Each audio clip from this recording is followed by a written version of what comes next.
আজকে আমি তৈরি করে দেখাবো ক্যারামেল পুডিং। তার জন্য আমি কড়াইতে 2 কাপ পরিমাণ দুধ নিয়ে 2 কাপ দুধটা কিন্তু জাল করে ঘন করে 1 কাপ করে নিতে হবে।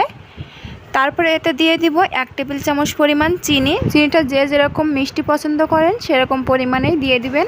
এবার এটা অনবরত নেড়ে জাল করে ঘন হয়ে আসলে তারপরে নামিয়ে নিব।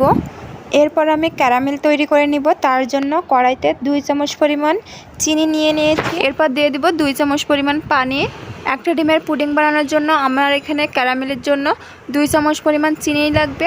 এর চাইতে যদি 2 থেকে 3 বা তার বেশি ডিমের বানাতে চান পুডিংটা, তাহলে চিনির পরিমাণটা একটু বাড়িয়ে দিবেন। তারপরে জাল করতে করতে যখন এরকম কালার হয়ে আসবে, মাশাআল্লাহ আমি এরকমই কালার চাচ্ছিলাম।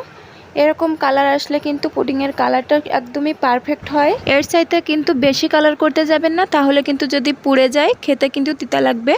তারপরে একটা পাত্রে আমি একটা ডিম নিয়েছি। ডিমটা যদি ফ্রিজে থাকে তাহলে কিন্তু 10 থেকে 15 মিনিট আগে ডিমটা বের করে রাখবেন। ডিমটা ফেটিয়ে তারপরে আমি দিয়ে দিব 1 কাপ পরিমাণ দুধ। এরপর দিয়ে দিব সামান্য একটু ভ্যানিলা এসেন্স আর একটু নুন। ভ্যানিলা এসেন্সের পরিবর্তে এখানে সামান্য পরিমাণ এলাচের গুঁড়া দিতে পারেন, তাহলে ডিমের কাঁচা গন্ধটা চলে যাবে। তারপরে যে পাত্রে আমি পুডিং দিব সেটাতে ছাঁকনি দিয়ে আমি পুডিংটা সেট করে নিব। এরপর চুলাইতে একটা কড়াই বসিয়ে দিব। তারপরে পরিষ্কার একটা কাপড় বসিয়ে দিব। দিয়ে পুডিংয়ের পাত্রটা দিয়ে দিব, দিয়ে ঢাকনা দিয়ে তারপরে দিয়ে দিব পানি।